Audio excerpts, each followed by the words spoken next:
How will unit cards change the Capture Supply Depot mission? Let's find out. Please subscribe to our channel so you can see all of our new content as we work our way towards our Kickstarter.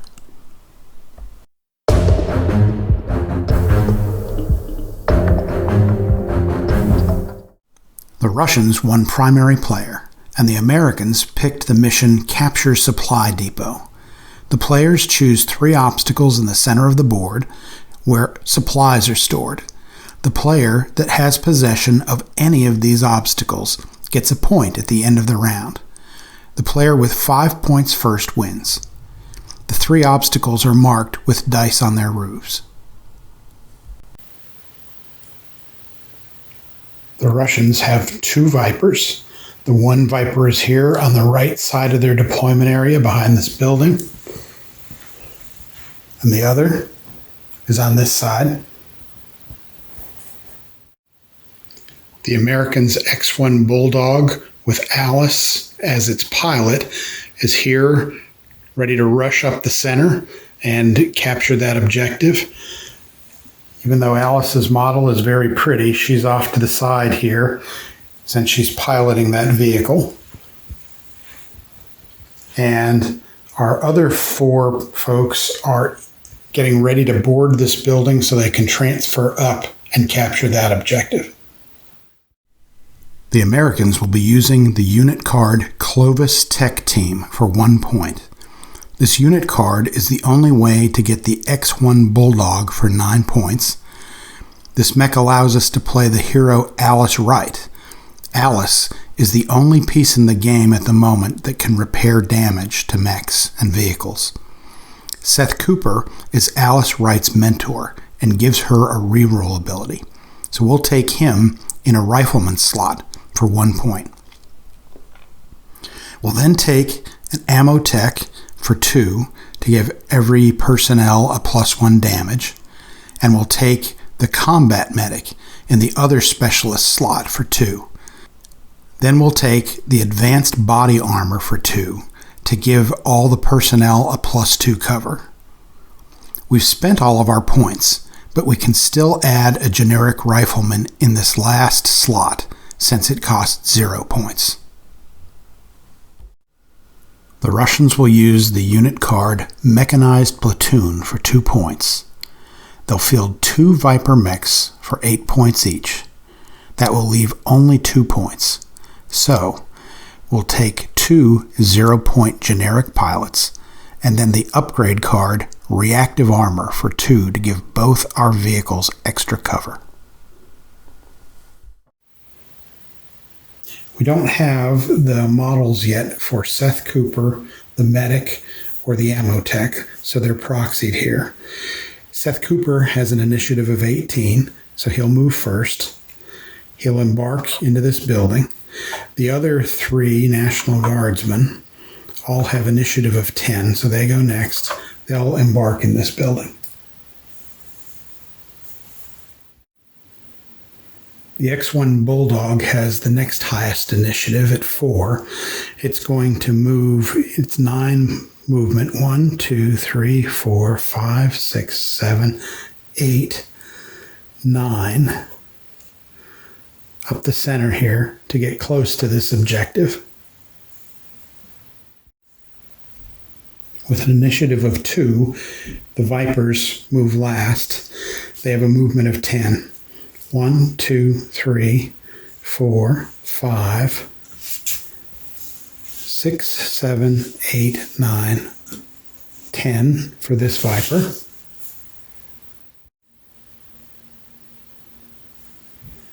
And 1, 2, 3, 4, 5, 6, 7, 8, 9, 10 for this Viper. At the end of the first round, the Bulldog is close enough to this objective to collect the marker, though a Viper is just 1 square away from being able to block that from collecting. On the other side of the board, the Viper is just in range of that building with the yellow marker on top of it, so it collects a marker.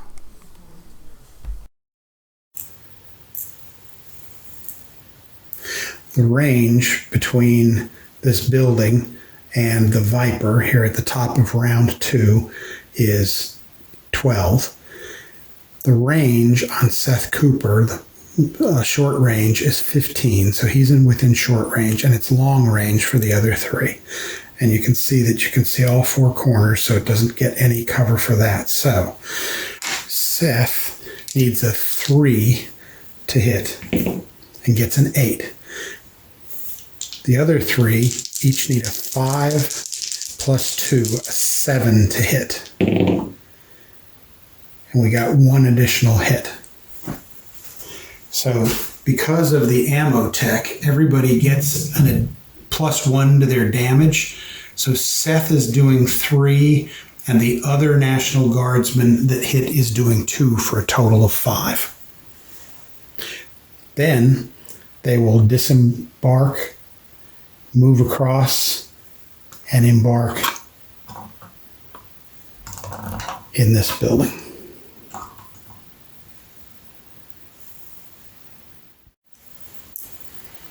Next to move is the experimental bulldog.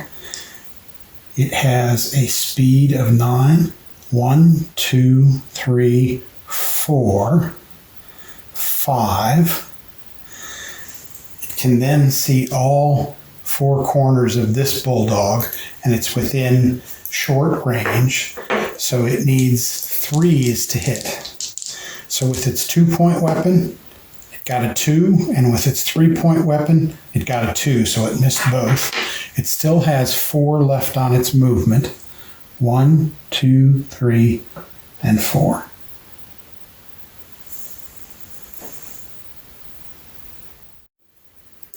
Next to move are the 2 Vipers. You can move them in any order, so we'll move this one as long as we're here. It has a movement of 10. 1, 2, 3, 4, 5, 6. It can now see all 4 corners. It does have a minimum range of 4, and it's 1, 2, 3, 4, 5, 6 away, so we're good there. It needs a 4 to hit, and it gets a 6. So the bulldog takes 6 damage. It will then move back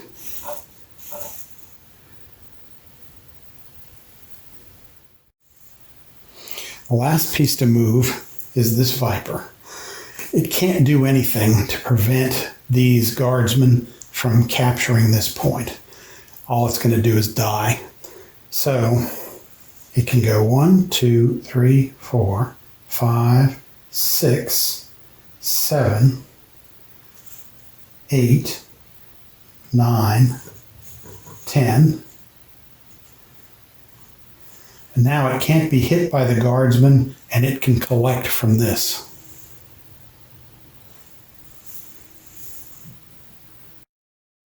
At the end of the second round, both the Viper and the Bulldog are blocking each other from collecting a marker on this side of the table. And the National Guardsman and the other Viper each collect a marker on the other side of the table. All right, it's the top of the third. Seth Cooper. So I'm going to have him disembark from this building and go. When he disembarks, he can go out 2, and he can go 1, 2, 3, and then embark in this building. These figures can't see this figure at all, so they can't attack. And even though they can possibly see this one across the board, they're out of range. So they'll just sit tight there and collect that objective marker. Next to move is Alice in the X1 Bulldog. She's going to move 1 this way. And that will allow her to see through this building and see all 4 corners. So she doesn't get any kind of a penalty. She still has both of her weapons. Had she been a normal bulldog, It has less armor. She would have lost one of her weapons, but she still has both. She needs 3s to hit. So here's with her 3-point weapon. She gets a 9. Here's with her 2-point weapon. She gets a 2. So she does 3 points of damage.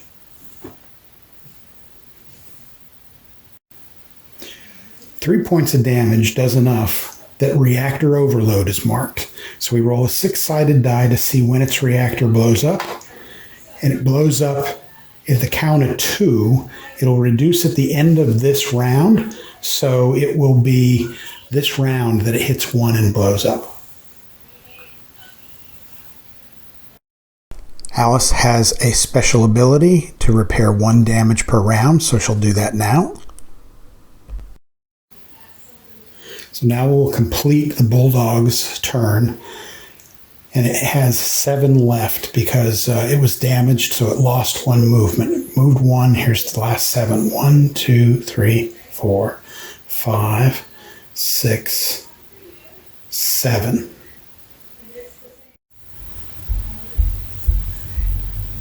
And the last figure to move this turn is going to be 1, 2, 3, 4. 1, 2, 3, 4, 5, 6, 7, 8, 9, 10, 11, 12. Actually, we want it to be out of range of anybody in this building, so we're only going to move it to there. This way, if the Bulldog tries to come around the other side, it has trouble seeing it. So it's the end step. The reactor overload die goes to 1. So this blows up and leaves the board.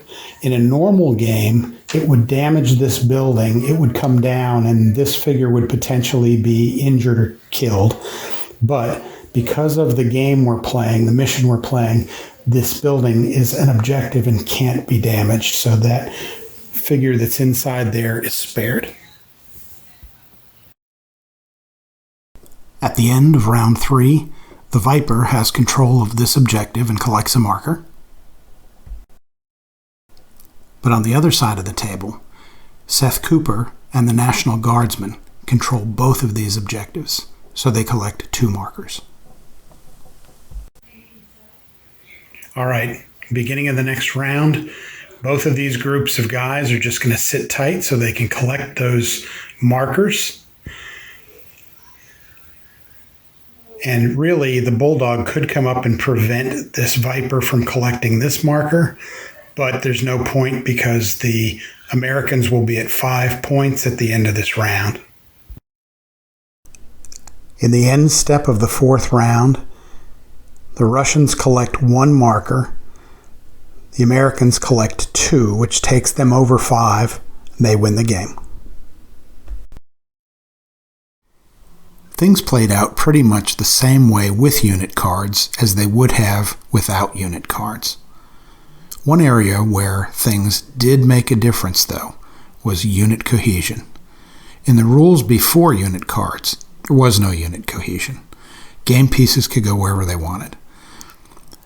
We were undecided on whether to force unit cohesion with our unit cards. In this game, Seth Cooper moved from one objective to the next, and this allowed the Americans to capture 2 markers per turn. He was only able to do that because we didn't force unit cohesion. If we did, he would have had to stay with his other unit members. This would have changed the game. What do you think? Should unit members be forced to stay in cohesion? If you'd like updates on our Kickstarter, please follow the link in the description below and subscribe to our newsletter. If you liked this video, please subscribe to our channel and leave us a comment below. We need your help to build a better game.